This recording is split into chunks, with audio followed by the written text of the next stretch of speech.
మొక్కుబళ్ళు ఉన్నాయి కదా అని చెప్పినప్పుడు, అయ్యా నువ్వు మారు మనసు దేవుడు మీకు మేలు చేస్తాడు అని చెప్పినప్పుడు, మరి అలా దేవుని సన్నిధిలో మరి 21 రోజు ఉపవాసం ఉండి ప్రార్థన చేసుకున్న తర్వాత నా పాపాలన్నీ ఒప్పుకున్నప్పుడు, బాల్యకాలం ఉండి యవ్వన కాలం చేసిన పాపాలన్నీ ఒప్పుకున్న తర్వాత ప్రభువారు నాతో మాట్లాడారు.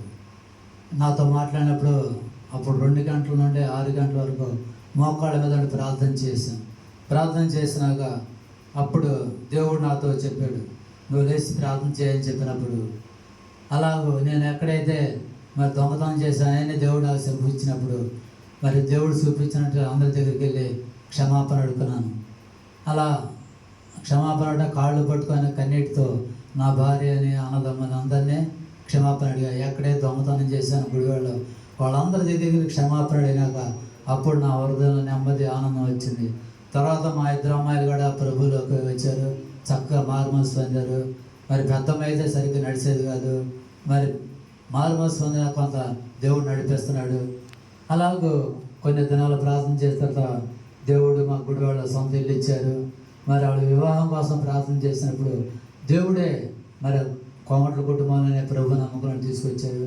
అలాగే మా కుటుంబం అంతా మరి చక్కగా మరి భక్తిలో కొనసాగడం దేవుడు కృప చూపించాడు. నేను ఎప్పుడైతే మారు మనసు పొందానో ఇక అప్పటి నుంచి సినిమా చూడాలని కానీ, తిట్టాలని మనసు కానీ, టీవీ చూడాలని మనసు అనేది లేదు. ఇప్పటికి 25 సంవత్సరాలైంది నేను సినిమా చూసి.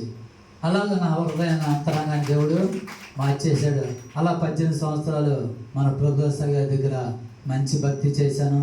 ఆయనే సేవకుడిగా అభిషేకించారు. ఉద్యోగం చేస్తా సేవ చేసేవాడిని. మళ్ళా 2018లో మన సావాస నాయకులు ఐజక్ గారిని 2 సార్లు దర్శనం చూపిస్తే అప్పుడు ఉద్యోగం మానేసి మరి సావాసానికి వెళ్ళడం దేవుడు కృప చూపించారు. అలాగ అప్పటి నుండి మరి దేవుని పెట్టలే ఏమని చెప్పారంటే, ఈ మధ్య మా మిస్సెస్ చనిపోతే క్యాన్సర్ వచ్చి అప్పుడు అయ్యగారి కార్యక్రమానికి వచ్చి, అయ్యా మా దగ్గరికి వచ్చే మాతో పాటు ఉండు అని చెప్పినప్పుడు, అయ్యా మీరు చెప్పినట్టు చేస్తా అని చెప్పినప్పుడు మరి దేవుని బిడ్డలు చెప్పినట్టుగా అక్కడికి వచ్చాను.